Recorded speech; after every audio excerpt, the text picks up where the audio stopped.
Bhagavate Vasudevaya. Om Namo Bhagavate Vasudevaya. Om Namo Bhagavate Vasudevaya. Om. Hey everyone, very warm welcome. So great that you're listening and tuning in to this Vedic Essence podcast, in which we're exploring and discovering the wisdom behind the Vedic culture and scriptures. Today's topic is going to be very interesting because you're going to get a completely new view and perspective on something that is so common nowadays, but which is often very misunderstood. And this topic is yoga. When we think of yoga nowadays, we immediately think about, flexibility, doing our nice downward dogs and our warriors and showing off our splits. And if we're not showing off our splits, then we're at least showing off our amazing yoga pants, right? With our matching top. Or if we're not doing that, then look at my tattoos, of the flower of life and the tree of life. So it actually very much reflects what we now find so important in society, because our whole society is mostly about how we look, right? About our appearance. So logically, this also was the aspect that was taken from yoga when it came to the West. But it doesn't actually mean that this is everything that yoga is. If we go a little bit deeper, when we think about yoga in a common sense, we think, okay, maybe it's about, harmony, some balance, a healthy lifestyle. It has to do also something with meditation, maybe. Maybe it helps for my physique, but also for my emotional balance and regulation. And it will give me some peace or rest, right? Many people who go to yoga classes, they come there because, it will give them some peace in life. Out of this day-to-day stress that we experience, it's good to take some moment to focus on you, right? There's some peaceful music, there's nice incense, a nice calm atmosphere, which helps us to realign and root. And of course, this is very true. But if we look at yoga from a traditional, authentic Vedic point of view, it will reveal a whole different world, a whole different side of yoga.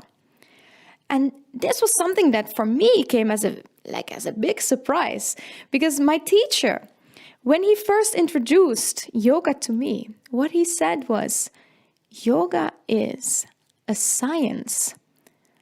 And at that time, I just studied some scientific problems and all of that. And also in high school, we're very much focused on that. So I was like, what? A science? I thought it was completely the opposite of science. But then he explained it.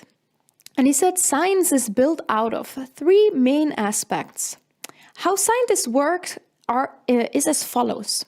First of all, you make a thesis, right? You make a statement of something you hope or think is true. What you're going to do then is you're going to experiment. You have certain tools, a certain process, a certain path, right? Certain experiments that will allow you to either prove or disprove this thesis. And then the third step is to make your conclusion, to validate that statement, that thesis, to either agree with it or disagree. And then you made your fact. Science is about facts. So if we take an example, for instance, water boils at 100 degrees. That is my thesis.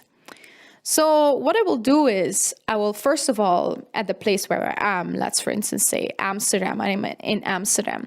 So I take, a certain amount of water, heat it up and see that, actually it boils at 100 degrees.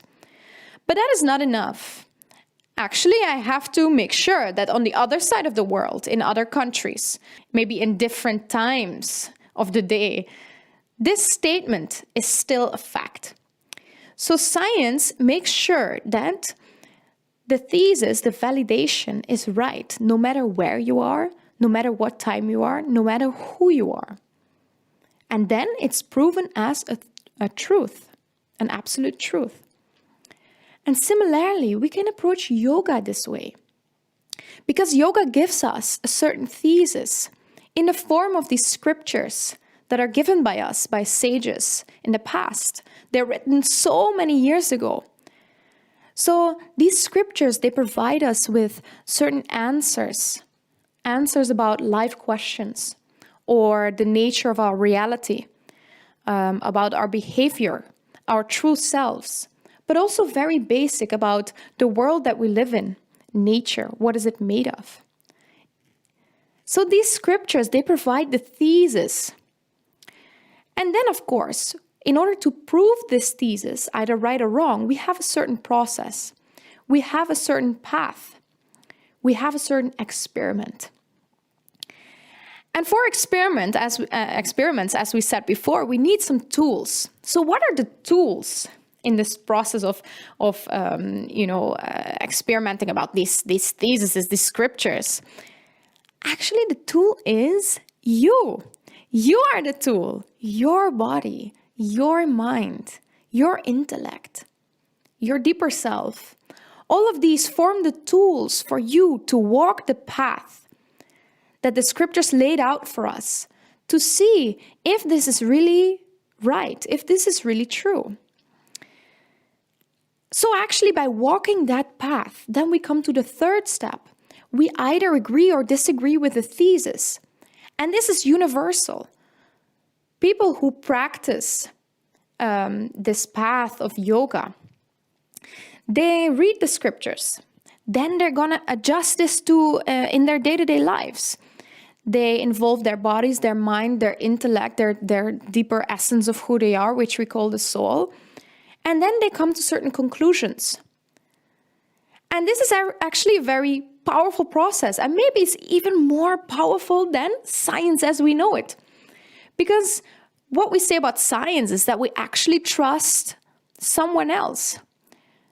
The understanding we have of the world depends on all the experiments and validations that other people did. And we just take it to be right? In high school, we say yes and amen and hallelujah, and it's okay. And our whole life is formed on the conclusions made by other people. But in yoga, you all do it yourself. You get the thesis, you get the path, the experiments, the tools. And now it's up to you. It's up to you to make sure that you find the real truth. And this is the beauty of that path of yoga. And of course, it's not that immediately, the first day, you will get all the answers to the questions of, what is the purpose of life, or why am I existing? And yes, I'm experiencing this, that I'm this higher being within that is beyond the body and mind. And no, you will not experience all of these things the first day or the first year. It's just like, you can imagine if you have a map. And in a map, you see Paris and Amsterdam. And you're deciding, okay, I will walk now from Amsterdam to Paris. So you will not immediately on first glance, when you start walking, the first 5 minutes, you will not see the Eiffel Tower. That would be ridiculous, right? And we know that. But we can see, okay, now I have to go straight. And when I see a church on the left, then I have to take that turn. And then I see a grocery store, and then I see that. So along the path, we see pillars. And these pillars, they prove that the map is actually right. And they increase our faith in the map. And similarly, when we're walking the path of yoga, when we're in this process of following yoga, experimentation, right, adjusting all these things that are in the scriptures to our own lives, we see these pillars, we see these landmarks that we're passing, and that increases our faith in these scriptures. So this process, this path, where does it ultimately lead to? And this is beautifully explained in one of the oldest and most authentic texts on yoga, which is called the Yoga Sutras. And this is written by sage Patanjali. The whole science and art of yoga is explained in this. And actually, since we had that, sort of a concoction about what we think yoga is, that is only about physicality, I can tell you now that only 3 lines in the whole book of yoga are about physicality. The rest is all about the mind, about the nature of our reality, in order to free ourselves from these limitations that we unconsciously live by. So it's beautifully stated, and I will quote from a book explanation on the Yoga Sutras by Iyengar. He is saying, the practice of yoga integrates a person through the journey of intelligence and consciousness, from the external to the internal. It unifies him from the intelligence of the skin to the intelligence of the self, so that his self merges with the cosmic self. And of course, this is immediately a big statement, right? If we say the self merges with the cosmic self. And in order for us to understand this correctly, we will, of course, go deeper into the subject. But what for now really struck me in this passage is that he's saying that yoga actually takes us on a journey of intelligence, which you need since it's a science, from our consciousness, coming from the external world towards the internal world. Because so often in this world, we're busy with everything that happens outside of us, and we pay very little attention to what's already inside of us. So he continues that it unifies him from the intelligence of the skin to the intelligence of the self. So what he's actually saying is that there's some deeper layer to our existence that we are now very often just ignoring. And yoga is also the process of going deeper into that and understanding that. And from that point of view, you can change your whole outlook on life. In these same Yoga Sutras, it's written where the word yoga actually comes from. The word yoga comes from Sanskrit, a very old language. And the word literally means connection. So connection means that there are 2 distinctive units that are merged together, or not merged, but connected together by the process of yoga. This process of connection is called yoga. So what are these units that we're trying to connect? If we look around us, we have, of course, our own self, our own bodies, and we can connect it, first of all, with our environment, with nature, right? The birds, the bees. So if I am in harmony, if I'm in the process of connecting my body with nature, and I'm in complete nice balance in that connection called yoga, what comes out of that as a result is ecology. I know now how to properly take care of nature so that the balance between giving and taking is equal, and that we help each other and support each other. And this gives a very beautiful appreciation and also gratitude.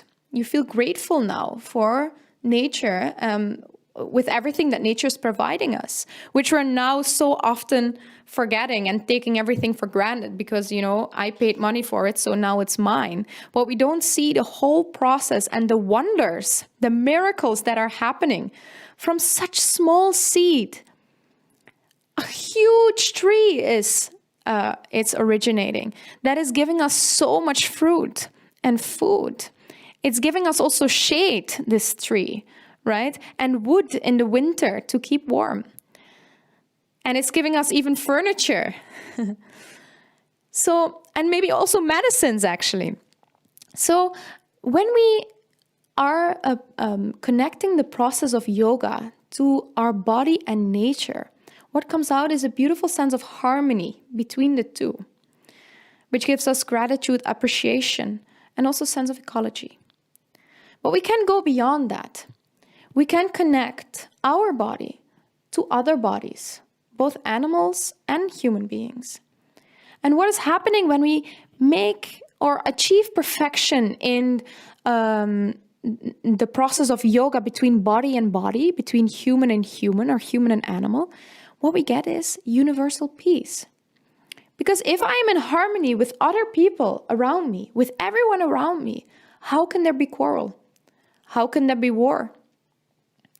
It will not happen because we're so connected and in harmony and in balance together that the only thing that come out of that is peace, support, trust, compassion.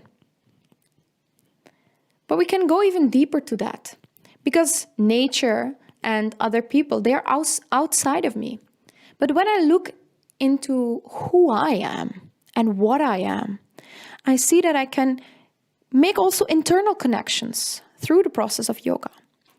Namely, for instance, my body with my mind, right? My body is the vital part, the physicality, is executing things, is expressing itself in the world. But my mind is the thinking faculty. I'm feeling, I'm willing, I'm desiring, I'm longing. All these things are happening within the mind. What happens when those two are in complete harmony, in a great union? And we've all experienced this, I'm very sure. For instance, if you're into sports, right? Or arts maybe, or writing or reading. Maybe reading is not the best example, but we can say, for instance, if you're doing sports and you're running, right? And you're in this flow of running. You feel your footsteps on the pavement. It's early in the morning. You have no music on. Don't cheat. No, you're hearing, nature wake up. You're hearing your shoes on the ground. You're hearing your breath. Your thoughts are not going all over the place. Whereas in normal life, we will go into, okay, what shall I say when I meet that person? Or did I remember to write this down? Or what will I say when the boss comes and I didn't finish this task and I still have to go to the groceries and I have to pick my child up? And the mind goes everywhere. But when we are in a certain flow of, for instance, running, not the first miles, but after, let's say, 20 minutes, we go into this flow in which the body and mind are perfectly tuned together. And this is the flow that is the result of yoga between body and mind. It gives us a beautiful sense of concentration, which we're all looking for, because that is why we love sports. Because this is why we love creating art. Because it's a state in which we experience some deeper connection within us. But that connection can even be greater or deeper. For instance, in yoga, they say the connection between body and mind is the flow in the body, the flow of energy, which they call prana. Just like we find that if you have a river and you have a lake of water, in order to make electricity, you will not choose the lake. You will choose the running water. You will put a nice wheel in, and dynamic energy can be transferred to electrical energy, and you can light your lamp. So when things are moving, when things are flowing, then energy can be created. And this energy is the underlying principle in our body as well for everything that flows. Our blood, electrical impulses through the nerves, our hormones, etc., etc. And they say that this flow, this energy, this prana, is the connection between body and mind. And when those three factors are in perfect yoga together, what we create is emotional balance, resilience, a harmony within our emotions and thoughts and our actions, a certain control, beautiful resilience. But beyond that, and yes, we're going to go deeper and deeper, wait for it, we have the mind, this thinking, feeling, willing. But there's something even higher than that mind, and that is our intelligence. Because why are intelligence and mind not the same, right? Why is our intelligence not in the mind? Because my thinking is intelligence itself, or not. In yoga, they separate the two. They say, yes, mind is thoughts, is, feeling your emotions and desiring to a certain extent. But actually, your intelligence gives you discipline. Even though the mind doesn't want to do things and the body has no energy, still you can cross that line. And that is discipline and determination that is coming from something higher than that mind. Otherwise, the mind couldn't be overruled. If the mind was the highest, let's say, boss within you, then whatever thought would come up, that would be the final judgment. But no.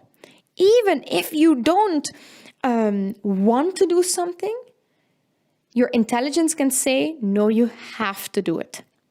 It's determination, it's discipline.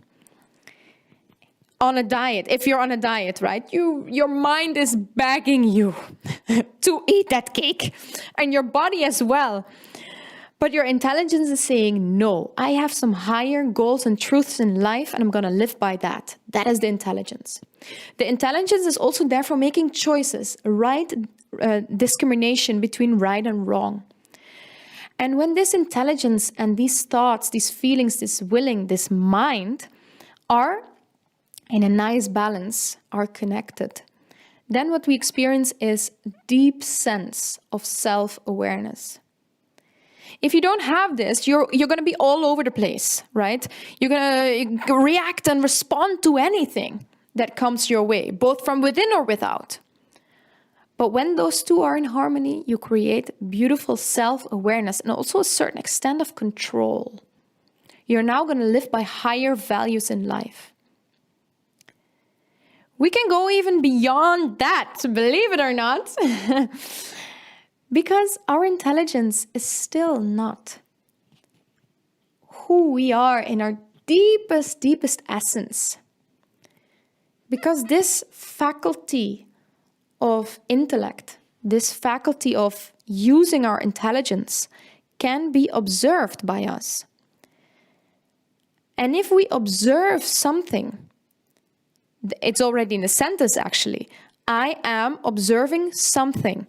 If I am observing my intelligence, it means that I and my intelligence are two distinct things. And it's already in the word also. I'm saying my intelligence. So it's something that I possess. Something that I possess is not really me. For instance, I possess a car. I possess my phone. I possess my partner. Hopefully not. But all these things, this car, this phone, this partner, they're not me. They're not merged with me. No, there is a seer and an object that is to be seen. And if you go deeper and deeper within this realm, you see that the intelligence can be observed. So it means that the intelligence is the object, but there is another subject who is experiencing, who is seeing, perceiving that intelligence. And that seer is the core of who we are. We call it in yoga the Purusha. Purusha. The Vedic scriptures also use the term Jiva. We, in this world, often translate that as the soul, as the true observer within, the witness, the one who witnesses what happens in the intelligence, what happens in the mind, what happens in the body and in this world. It is our deepest sense of who we are, the core of our existence. And when this core, this seer, is in a complete and total connection with the intelligence, we don't only create that self-awareness, we create self-realization, which is one of the goals of yoga, one of these theses, right, that we put in the beginning. Self-realization, coming to the true essence of who we are and not misidentifying with these things that are external to our core. But there's always a but. Be prepared. Beyond the soul, there is something more.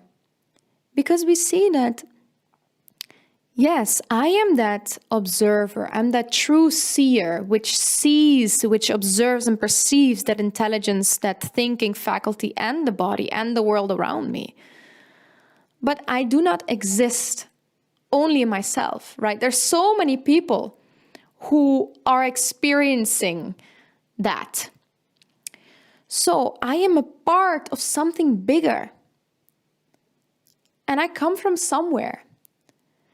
And if we make a connection to that something or that somewhere, which we call, for instance, the source or the absolute whole or the supreme or the divine or Bhagavan, what we create then is liberation, bliss. And in yoga, you call it Samadhi. Because now you are in true tune with your origin. This is one of the most difficult concepts to grasp, and which we're going to spend a lot of time on future podcasts. But for now, we see that that is the most ultimate destination that you can reach, to connect the truest sense of who you are with the whole that you are part of. It's just like you can see it as we are a hand in a larger body. And if the hand is not serving the body and is just doing whatever it wants to do without, bringing, for instance, food to the mouth, the whole body is going to suffer, and the hand in the end as well. But if the hand actually does what the body also wants to do, and it works in tune, in sync, in harmony with that whole body, then both the body and the hand are going to be healthy. But if it works only for itself, then there's going to be a problem. So that is what we mean by connecting the soul or the jiva with the absolute truth. So what we see in all these connections that we can make, we go actually from outside to in, right? It's an evolution almost. But you see that the science of yoga is completely holistic. It has to do with the environment, with how people communicate and collaborate together, how you collaborate with yourself internally, how you carry yourself.